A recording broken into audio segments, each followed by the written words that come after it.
Member of Parliament, MP Sarah Westcott Williams. And her first question is, why was the law cutting the benefits of the subsidized institutions not canceled by government, as well as the other laws? Is this correct? The ordinance entering into effect. The ministry is not aware if any of the subsidized institutions publish such in the National Gazette. Is there currently a proposal approved by the Minister of ECYS to grant teachers compensation at the COM? Is this only DPE teachers or all teachers? How does this look budgetarily? Yes, there is a proposal on hold by the Council of Ministers. It is only for DPE teachers, and there is sufficient budget available within the personnel budget of the Division Public Education for this idea. Digitalization. Can the minister provide an overview of what the status is on the digital boards that are supposed to be in the classrooms, when and how many, and the cost of providing laptops to all teachers of public schools? Digital boards have been installed in all public school classrooms except for Dr. Martin Luther King School, where the roofs are being replaced. This will be done as soon as the school repairs are completed. The entire IT device project, laptops for public schools subsidized schools, cost $1,397,957 guilders and 40 cents, and the cost of digital boards project was $1,945,404 guilders. Education review. Where do we stand now? Do we have an education review? Are there recommendations to follow? When and how? For the theme Education and Care, a review of St. Martin's education system was regarded as the first step and was undertaken by the Inspectorate of Education, Culture, Youth and Sports in collaboration with the Dutch Inspectorate of Education, Culture and Science. And this took place in April 2021. The screening of the education sector resulted in an interim report that was delivered in March 2022, and the final report that was delivered in the last quarter of 2022. The interim report outlines 10 recommendations, which were compared with the ministry's budget for 2022, the Department of Education Annual Plan 2022, which is a current work in progress, the objectives for the Education Governing Program 2020-2024, and the strategic plan for the ministry 2016-2026. The outcome of the comparative analysis was that all 10 recommendations stemming from the interim report are already being addressed. With this, St. Martin is well on its way with the implementation agenda. The following question is also from the Member of Parliament, Westcott Williams. Can the Minister of ECYS outline the theme, numbers, and the status on the themes? There were 10 recommendations established in the interim report, and these recommendations consist of the following. Number 1, to establish a reliable and sustainable data registration system for key figures. To improve the educational progress. 3, to provide a continuous learning path. 4, to enhance the connection between education and the labor market. 5, to develop a mature governance structure. 6, to ensure up-to-date and adequate legislation. 7, to organize an efficient and transparent budgetary system. 8, to strengthen financial accountability. 9, to guarantee the basic conditions for good governance. And 10, to analyze inefficiencies in the education system. And I would like to ask if you can look at the attachment for the status of the 10 themes. The reason for not reading it, it's about 3 pages long. Is it not so that we are probably focusing on the wrong thing to be done What are the priorities of St. Martin? Is the country package theme education still in sync with the ministry and the Minister of ECYS? After comparing the 10 recommendations, it was found that all 10 recommendations are already being addressed, albeit that some sub-recommendations may require additional consideration. All key recommendations are also related to the vision and strategic plan of the government and the Ministry of ECYS in the governing program and the strategic plan 2016-2022.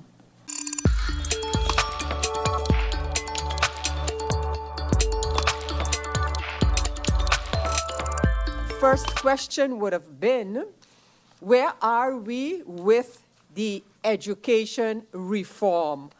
However, the minister gave an answer pertaining to that, and I would just want to ask the minister referred to a comparative report. Is that part of the presentation that we are receiving from the minister? If it is not, can we see this comparative report? I think it's important to stress that what we're talking about here, and also to refresh the memories, what we're talking about here is the fact that as part of the country package,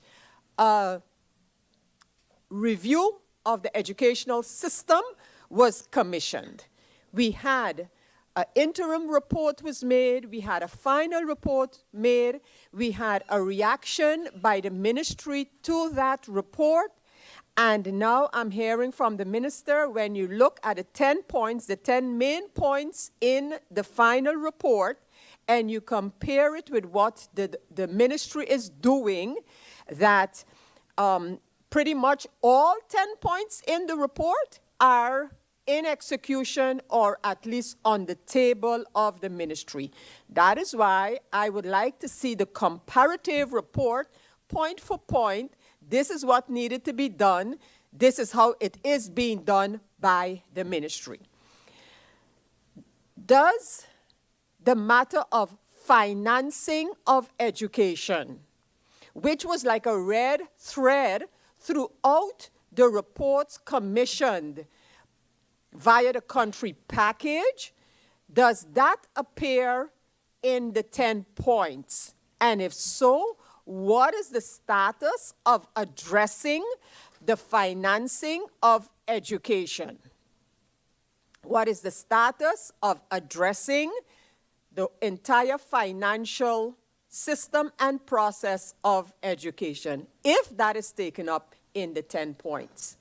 Madam Chairlady, I was pleased to learn of the commissioning of a study that will research the language situation, or at least may come with an analysis of what the language situation in our education system is. I think that's very important and a long-awaited research. I would like to know from the minister if he can share the terms of reference of that research. And I say this to immediately pin on to that the fact that over the years, the Parliament of St. Martin has approved motions, not only submitted, but approved motions regarding the status of English in our society. It's not the first time I'm asking the minister and ministries about this. And the question was, as per these motions, to one, research and come to a proposal to give the English language preference of the two official languages mentioned in the Constitution. In the Constitution of St. Martin, the two official languages of this country are English and Dutch. There is no differentiation what comes first, what comes second. I am the first to admit that getting to that point will require some work. And hence, in one of the motions, it was suggested to come with a plan of approach for the introduction of English as the main language in the civil service, because that's where it hurts. And where many of our people cannot express and propose in the way I am sure they would have been able to if they were asked and allowed to do it in the English language. So I would like to see, one, Madam Chair Lady, the terms of reference for the analysis to be done in education where the language is concerned, and I would like to know if the minister remembers giving an indication that the issue of the English language in general will be looked at. As I continue, Madam Chair Lady, can the minister give us an update, since we have just started this new school year, on the where we stand with school bus transportation? A lot has been said, a lot has been proposed, we have heard of different ideas, and so where do we stand? Where do we stand with the teachers' pay system? What's the status there? And I would not let the minister, now that I have the opportunity with him in front of us, I would not let the opportunity, rather, pass by without asking the minister if any progress has been made with respect to one of the harmful practices amongst our youth, namely vaping. And I am sure that the minister would have taken note of our sister island, Sabre, amending its tobacco law to prohibit devices such as those that allow vaping, juuling, etc., etc. Is the minister aware of these changes?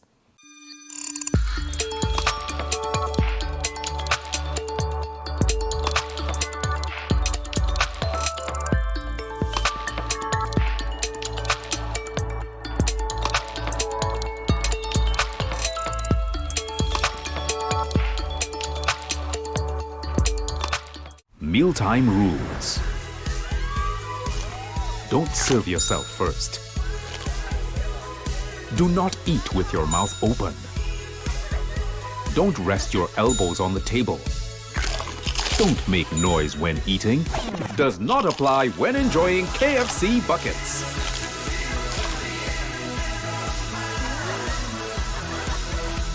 When we bucket together, we are as we really are.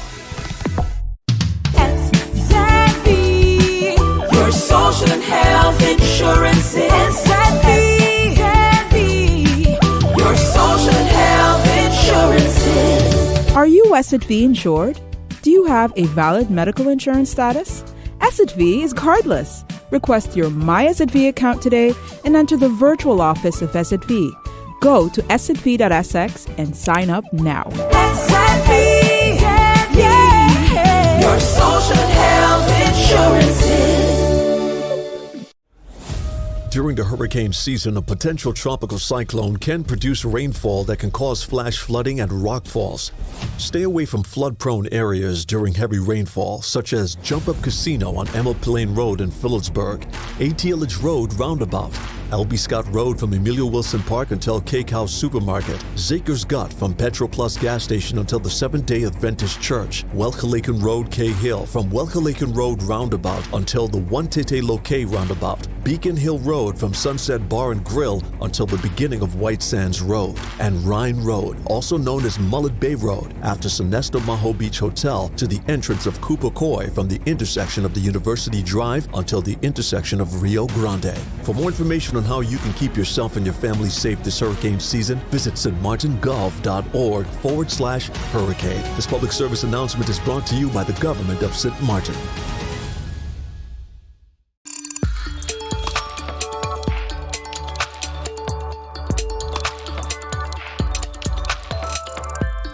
Number 9, question 9 of the Member of Parliament, Christophe Emmanuel. Education and immigration labor law. How many teachers employed in DPE and subsidized school boards are foreign and require a residence or labor permit?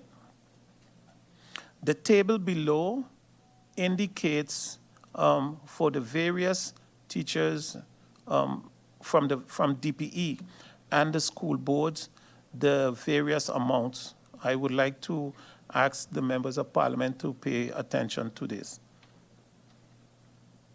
And then I go to question 10. What are the mechanisms in place to ensure the efficient processing of these permits?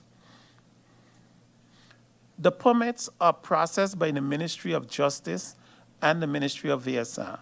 After discussions with the school boards held in 2021 and 2022, the Ministry of Justice and the Ministry of VSR granted leniency to the school boards for the hiring of non-national teachers, staff, in a letter of the 10th of August 2021.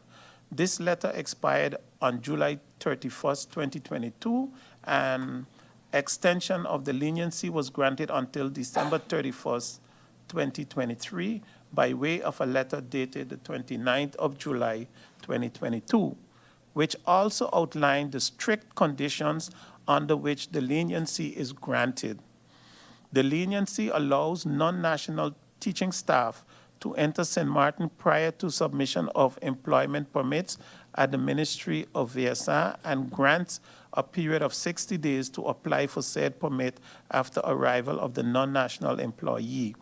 The Ministries of Justice and VSR also agreed to process applications in an expedited manner, being 14 days after submission, once in full compliance of the laws governing the processes, including the payment of full fees/costs.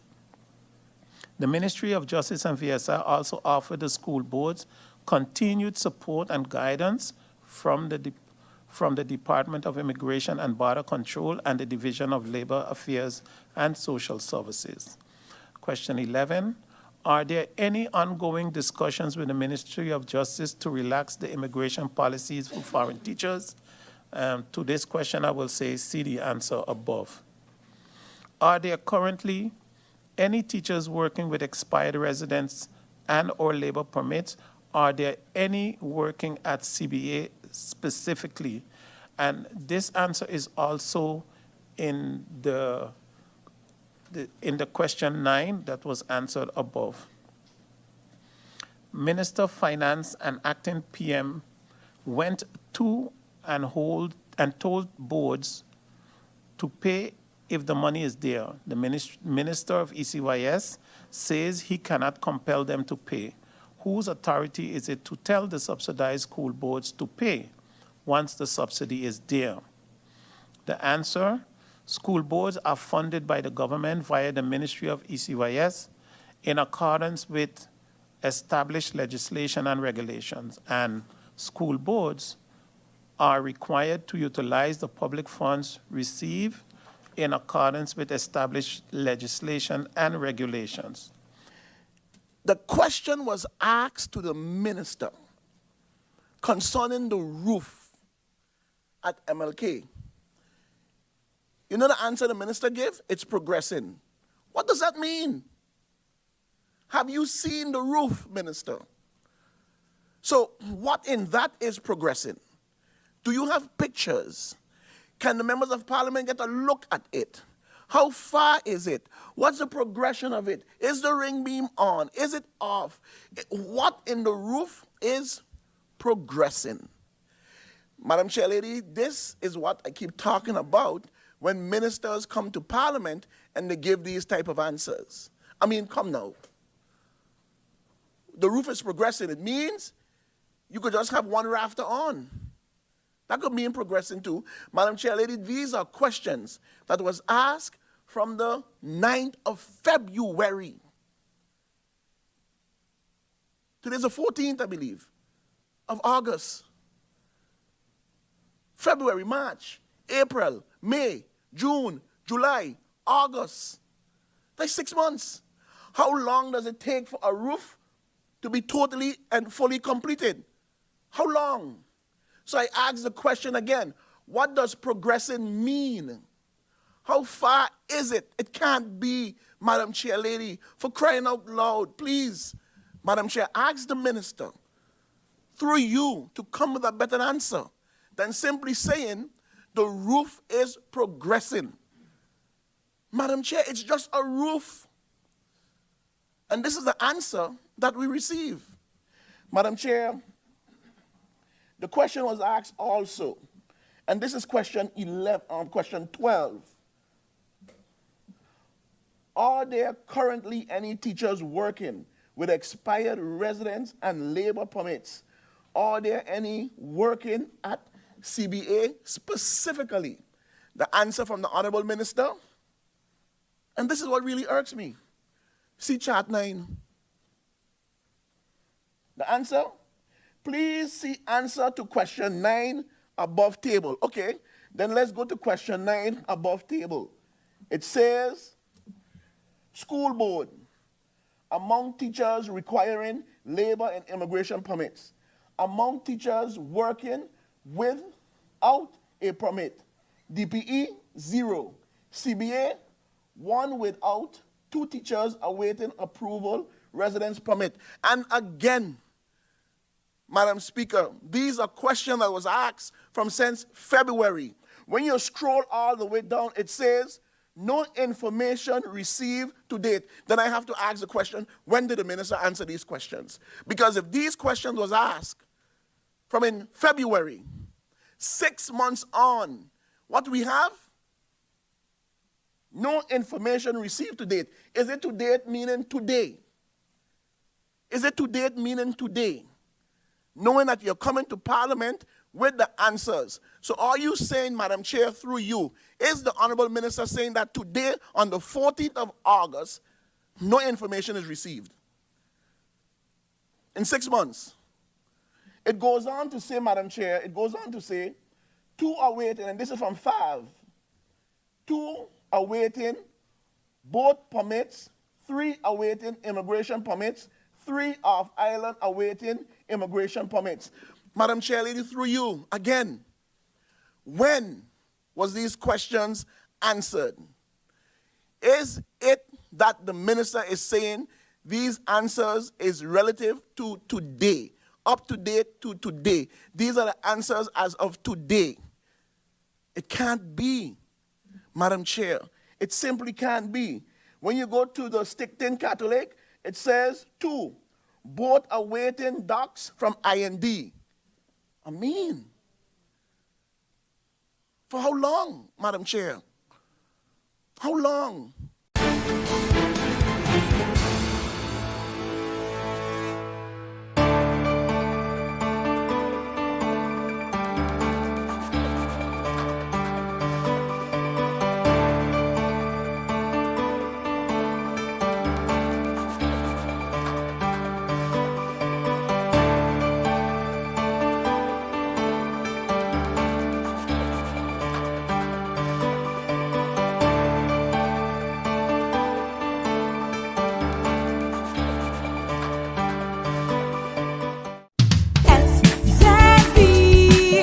Social and health insurance is SXM.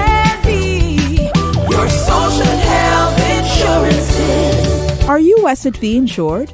Do you have a valid medical insurance status? SXV is cardless. Request your My SXV account today and enter the virtual office of SXV. Go to sxv.sx and sign up now. SXV, yeah. Your social and health insurance. With you, the new Kentaco, a combination that will surprise the most curious palates. Combining the deliciousness of KFC chicken and the practicality of a taco with a doubly delicious ergonomic shape. Wow! Compatible with all types of bites. New Kentaco. Enjoy a double breaded chicken breast with our secret recipe. Cheese, lettuce, and tomato. New Kentaco, the innovation that's in everyone's mouth. It's hurricane season. Are you prepared? Here are a few tips to keep in mind to help keep you and your family safe. The Atlantic hurricane season runs from June 1st to November 30th, with the peak occurring between mid-August and late October. This hurricane season, be sure to put together a go bag. A disaster supply kit including a flashlight, batteries, cash, first aid and supplies, medications, and copies of your critical information if you need to evacuate. This public service announcement was brought to you by the government of St. Martin.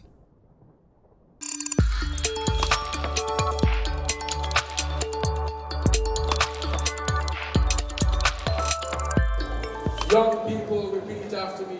I am powerful. I am purposeful. And I am precious. One more time, say it like you mean it. I am powerful. I am purposeful.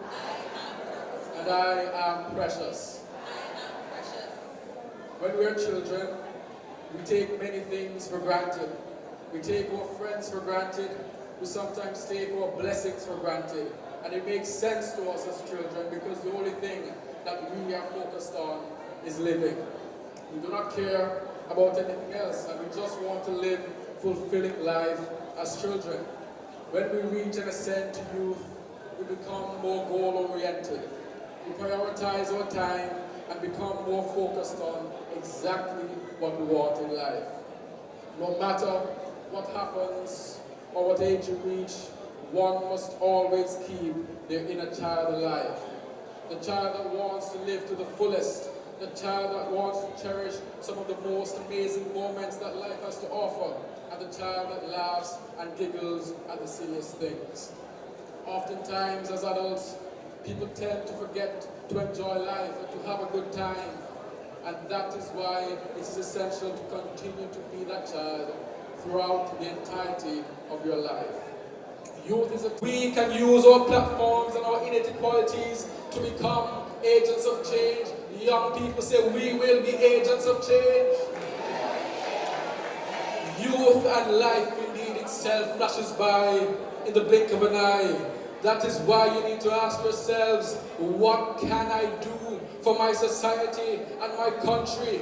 It is important to look at it as if a man walks on the sand and leaves no footprint. People are going to say he's fake. People are going to say he never existed. You must ensure now, young people, that your mark, your footprints in the sand are left, so that passing generation can look back and say he was there. God has vested all power in the hands of the youth with our energy, with our mental capacity, so that he can perform his duties effectively. We should start thinking positively and creatively. Young people, the time is now to refute what is wrong in society. We must now say no to weed. We must now say no to drugs. We must now say no to abuse. And when people come and push these agendas, we must say no, you stop here. We now come here. Youth should not seek an easy nor a comfortable path, as no one develops in a pampered environment. National development is now in the hands of the young generation. The older generation has passed the baton to us, the young people. The young generation has more concurrent dreams, passion, and hope. Youth in any country represents the future of his nation, and might I say, we are the architects of the future, and we must ensure that whatever structure we are building, we build it well. For the development of the country, we young people have to be hardworking. In any field we get involved in, be it teaching, farming, mechanics, or any other field. Today, however, the youth is facing challenges in employment opportunities, drug abuse, HIV or AIDS, but there are chances to overcome some, if not all of these challenges. We need to take up any service opportunity that is available until we get what we want to do. The young generation has to be very responsible, and I will say it again and say no to drugs. Youth empowerment is tested and tried and has been proven to be, can be able to eradicate poverty from the country. We play an important role in the constructive process of building social cohesion, economic prosperity, and political stability of a nation in an inclusive and democratic way.